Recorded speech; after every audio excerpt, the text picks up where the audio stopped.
ಮೊನ್ನೆ ದಿನಾಂಕ 17 ತಾರೀಕಿಗೆ 17/12/2024 ಈ ಕೇಂದ್ರ ಸರ್ಕಾರದ ಗೃಹ ಮಂತ್ರಿ ಅಮಿತ್ ಶಾ ಅಂತೇಳಿ ರಾಜ್ಯಸಭೆ ಒಳಗೆ ಬಾಬಾ ಸಾಹೇಬ್ ಅಂಬೇಡ್ಕರ್ ಬಗ್ಗೆ ಮಾತಾಡ್ತಾ ಅದು ಏನಂದರೆ 75ನೇ ಕಾನ್ಸ್ಟಿಟ್ಯೂಷನ್ ಬಗ್ಗೆ ಚರ್ಚೆ ತಂದೆ. ಈ 75 ವರ್ಷಗಳ ಇಂಡಿಯನ್ ಕಾನ್ಸ್ಟಿಟ್ಯೂಷನ್ ನಡೆದು ಬಂದ ದಾರಿ ಏನದ, ನಾವು ಎಷ್ಟು ಸಫಲರಾಗಿದ್ದೀವಿ, ಇನ್ನೂ ಏನು ಮಾಡಬೇಕು ಮತ್ತು ಯಾವ ನಿಟ್ಟಿನಲ್ಲಿ ಎಡವಲು ಕತ್ತಿದ್ದೀವಿ, ಇಂಡಿಯನ್ ಕಾನ್ಸ್ಟಿಟ್ಯೂಷನ್ ಜಾರಿ ಮಾಡಲು ಸಂಪೂರ್ಣ ನಾವು ಸಕ್ಸಸ್ ಆಗಿದ್ದೀವಿ ಏನು ಅನ್ನೋದ್ರ ಬಗ್ಗೆ ಚರ್ಚೆ ಸಂದರ್ಭದೊಳಗೆ ಈ ಅಮಿತ್ ಶಾ ಅಂಬೇಡ್ಕರ್ ಅಂಬೇಡ್ಕರ್ ಅಂಬೇಡ್ಕರ್ ಅಂಬೇಡ್ಕರ್ ಅಂಬೇಡ್ಕರ್ ಅಂತೇಳಿ ಭಾಳ ಸ್ಟೈಲಿಶ್ ಆಗಿ ಅಂದರೆ ಅಂಬೇಡ್ಕರ್ ಹೆಸರೇ ಇರಿಟೇಡ್ ಆಗುತ್ತಾರೆ.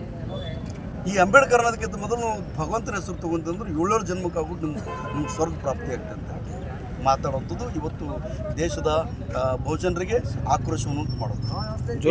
ಇಡೀ ದೇಶದ ಬಹುಜನರು ಆಕ್ರೋಶಿತರಾಗಿ ಅಮಿತ್ ಶಾ ಮಾಫಿ ಕ್ಷಮೆ ಕೇಳಬೇಕು, ಆಮ್ಯಾಗ ತನ್ನ ಕ್ಯಾಬಿನೆಟ್ ದರ್ಜೆಯಿಂದ ರಿಸೈನ್ ಮಾಡಿ ಹೋಗ್ಬೇಕು. ಇಲ್ಲ ಅವನು ಅದು ಹೋಗಿಲ್ಲ ಅಂದರೆ ಈ ಪ್ರಧಾನಮಂತ್ರಿ ಅವನಿಗೆ ಉಚ್ಚಾಟನೆ ಮಾಡ್ಬೇಕಂತೇಳಿ ಒತ್ತಾಯ ಮಾಡಿ ಎಲ್ಲ ಮಾಡಬೇಕು.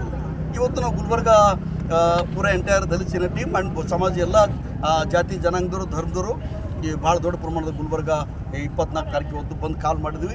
ಯಶಸ್ವಿ ಬಂದು ಆಗುತ್ತದೆ. ಬೆಳಗ್ಗೆ 5 ಗಂಟೆಯಿಂದ ಎಲ್ಲ ಪೂರ ಎಂಟೈರ್ ಗುಲ್ಬರ್ಗ ಸ್ತಬ್ಧ ಆಗುತ್ತದೆ. ಈ ಗುಲ್ಬರ್ಗ ಬಂದಿಗೆ ಕಾರಣ ಅಂದರೆ ಸಂಘ ಪರಿವಾರದ ಕಾರಣ. ಈ ಅಮಿತ್ ಶಾ ಆ್ಯಂಡ್ ನರೇಂದ್ರ ಮೋದಿ ಟೀಮ್ ಇದಕ್ಕೆ ಈ ಘಟನೆಗೆ ಕಾರಣ ಅಂತೇಳಿ ಇವರು ಅರ್ಥ ಮಾಡ್ಕೋಬೇಕು. ಯಾರು Narendra Modi and company gang ಅದಲ್ಲ, ನೀವು ಮನುಸ್ಮೃತಿ ವಾತಾವರಣ ಕೆಲಸ ಮಾಡಕತ್ತಿರಲ್ಲ, ಇಂಡಿಯನ್ ಕಾನ್ಸ್ಟಿಟ್ಯೂಷನ್ ಬದಿಗಿತ್ತಿ ನಮ್ಮದೇ ಇದು ಮನುಸ್ಮೃತಿ ಆಧಾರದ ಕೆಲಸ ಇದು ಆಗಬೇಕು, ನಾವು ಹೇಳೋದು ನಡಿಬೇಕಂತ ಮಾಡ್ಕತ್ತಿರಲ್ಲ. ಇದು ವಿರೋಧ ನಿಮ್ಮ ಮನಸ್ಥಿತಿಯಿಂದ ಇವತ್ತು ಈ ದೇಶದೊಳಗೆ ಈ ಸ್ಥಿತಿ ನಿರ್ಮಾಣ ಆಗುತ್ತೆ. ಈಗ ನಾವು ಅಮಿತ್ ಶಾ ಹೇಳೋದು ಅಷ್ಟೇ, ನಿನಗೆ स्वर्ग प्राप्ति स्वर्ग ಬೇಕಾಗಿತ್ತಂದ್ರೆ ನಿಮಗೆಲ್ಲ खानदान जितने भी संघ परिवार के लोग हैं, RSS के लोग हैं, तुम मरने के बाद स्वर्ग जाते हो, तुम्हारे माँ बाप भी मरने के बाद स्वर्ग जाते हो, तुम्हें मालूम होगा कि कहाँ स्वर्ग है वो है, तो आप जाइए पूरे ये संघ RSS के लोग और कैबिनेट जितना भी कैबिनेट है और उनको जो सपोर्ट कर रहे हैं दलित के कुछ एमपी लोग उस संघ परिवार के लोगों को सपोर्ट करेंगे, उस सरकार में कोalition गवर्नमेंट बने ಅದರಲ್ಲ ಇವರು ಕೂಡ ಸ್ವರ್ಗಕ್ಕೆ ಹೋರಂತೇಳಿ. ಬಾಬಾ ಸಾಹೇಬ್ ಅಂಬೇಡ್ಕರ್ ನಮಗೆ ಇಲ್ಲೇ ಸ್ವರ್ಗ ಕೊಟ್ಟೋದಲ್ಲಿ, ಬಾಬಾ ಸಾಹೇಬ್ ಅಂಬೇಡ್ಕರ್ ನಮಗೆ ಶಿಕ್ಷಣ ಕೊಡೋದು ಮುಖಾಂತರ ಬುದ್ಧಿವಂತ ಮಾಡೋದು, ಬಾಬಾ ಸಾಹೇಬ್ ಅಂಬೇಡ್ಕರ್ ನಮಗೆ ಆಸ್ತಿ ಕೊಡೋದು ಮುಖಾಂತರ ನಮ್ಮ ಸಮಾನತೆ ತಂದು ಕೊಡೋದು, ಬಾಬಾ ಸಾಹೇಬ್ ಅಂಬೇಡ್ಕರ್ ಮಹಿಳೆಯರ ಸಮಾನತೆ ತಂದು ಕೊಟ್ಟರು. ಬಾಬಾ ಸಾಹೇಬ್ ಅಂಬೇಡ್ಕರ್ ಈ ದೇಶ ಜನತೆಗೆ ಏನೆಲ್ಲ ಮಾಡಬಾರ್ದು ಎಲ್ಲ ಮಾಡಿಟ್ಟು ಅವರು ಉನ್ನತಿಗಾಗಿ ಅಭ್ಯುದಕ್ಕೆ ಏನೇನು ಮಾಡಬೇಕು ಎಲ್ಲ ಮಾಡಿಟ್ಟಿದ್ದಾರೆ. ಈ ಅನ್ಪಡ್ ये क्रिमिनल माइंडेड, ये तड़े पार, ये बॉडी, ये अमित शा ये पार्लिमेंट राज्यसभा निಂತು ಮಾತಾಡ್ತಿರ್ತಾನ. ಅಂಬೇಡ್ಕರ್ ನಿಮಗೆ ಯಾಕೆ ಅಷ್ಟೊಂದು ಗುರಿ ಆಗುತ್ತೆ ಅಮಿತ್ ಶಾ ಅವರೇ? ನಿಮ್ಗೆ ಏನಲ್ಲ ಇದ್ರೊಳಗೆ ನಾವು ಹೇಳ್ತಿರ್ತೀವಿ, ನೀವು ಸ್ವರ್ಗಕ್ಕೆ ಹೋಗೋದು ಬೇಕಾಗಿಲ್ಲ. ये जो संघ परिवार की सोच वाले मनुवादी लोग, तुम लोग बाहर से कुत्ते के जैसे बाहर से आए ना, भिखारी मांगते भीख मांगते तुम लोग आए ना इंडिया में, ಭಿಕ್ಷೆ ಬೇಡ್ಕೋತೀನಿ ಇಂಡಿಯಾದೊಳಗೆ ಎಂಟ್ರ್ ಆಗಿದ್ರಿ.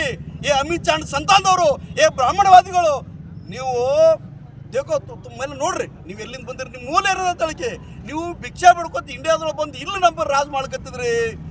ಬಾಬಾಜಿ इस देश में रहना है तो अंबेडकर तुमको बोलना पड़ेगा. ये संघ परिवार सोचो, ये अमित शा ಕಿಳ್ಕೋಬೇಕು.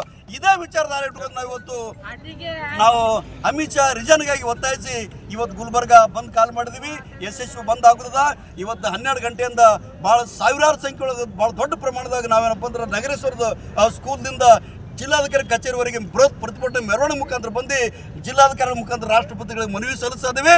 ಈ ಅಮಿತ್ ಶಾ ಯಾವುದೇ ಕಾರಣಕ್ಕೂ ಈ ನಮ್ಮ ದೇಶದ ಮಂತ್ರಿಮಂಡಲದ ಇರಬಾರ್ದವ, ಅವ ಕ್ರಿಮಿನಲ್ ಅದನವ, ಅವ ಕ್ರಿಮಿನಲ್ ಸೋಚದ ಒಂದು ಅವನಿಗೆ ನರೇಂದ್ರ ಮೋದಿ ಕ್ಯಾಬಿನೆಟ್ ಹೊರಗೆ ಹಾಕಬೇಕು ಅಂತೇಳಿ ರಾಷ್ಟ್ರಪತಿಗೆ ಮನವಿ ಮಾಡುವಂಥ ಕೆಲಸ ನಾವೆಲ್ಲ ಸಂಘಟನೆ, ಸಮುದಾಯ, ಸಮಾಜ, ಧರ್ಮದವ್ರು ಮಾಡ್ತಾ ಇದ್ದೀವಿ.